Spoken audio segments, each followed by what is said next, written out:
Before we install WordPress and get started on learning how to use WordPress, I thought I'd better tell you about a couple of options you've got here.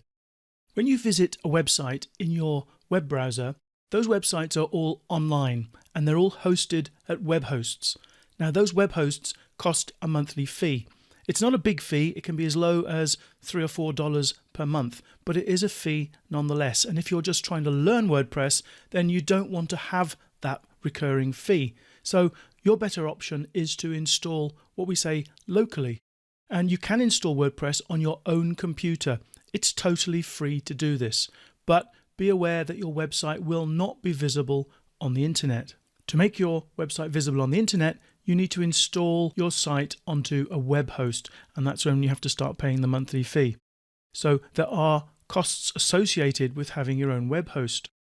Now, most of you taking this course are here to learn how to use WordPress, and if you want to follow along with the course without paying for a web host, then I recommend that you install WordPress on your own computer, and then you can go through this course 100% following it using the WordPress installed on your own computer. And then once you're happy with WordPress, once you know how to use it and how to build your website, and you're ready to take a website live on the internet, then you can worry about the web hosting and the domain name. So how do we get started with this? Well, WordPress will only install on a web server. That's what a web host does for you. It provides the web server.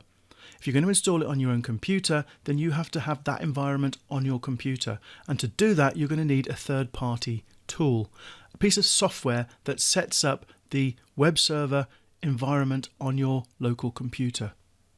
This isn't software provided by WordPress. It's not created by WordPress. It's not supported by WordPress. So let me just go over your options. Originally, this course showed you how to install ServerPress. Now, ServerPress is free, but a lot of people were having a lot of problems getting it to work properly. And I think on Macs now, the latest Mac operating system, there's even further problems with that.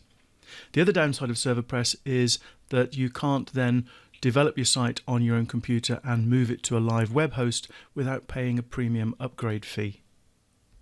For those reasons, I then added a section to the course using Local by Flywheel, which is also a free tool, and it should be possible to move the site to a web host afterwards using the free version. But the moving of the web host is beyond the scope of this course. However, if you go to Google and you Google Local by Flywheel move site to host, you will get some instructions on the localbyflywheel.com community page. If you have a look on here, it says, "Hi there, sorry for the dumb question, but what's the best, fastest way to migrate a site developed in Flywheel Local to a live website hosting account like HostGator, SiteGround, etc."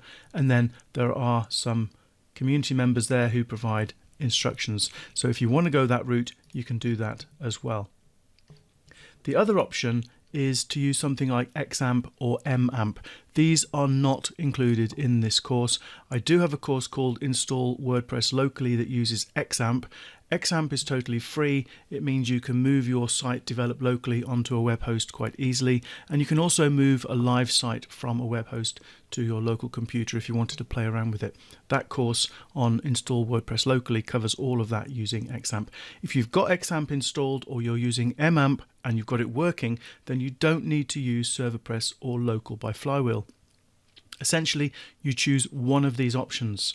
If Local by Flywheel, which is the one I recommend you try, you have problems with, try ServerPress. If ServerPress you have problems with, try XAMPP. Be aware that I can't offer detailed support for any of these programs. These programs are not my programs. I don't know what the error messages mean. Therefore, if you try to install one of these and you have problems, you can by all means ask me, but I may well send you to the support for that particular tool, because the support for other people's tools is beyond the scope of this course. This course is about WordPress, and these are just tools to allow you to put WordPress on your own computer so you can learn how to use WordPress as you follow through on this course. So let's go on, and in the next lecture we're going to start a local install, and we're going to do Local by Flywheel. If that works for you, then you can ignore the section on ServerPress. So let's get started with that.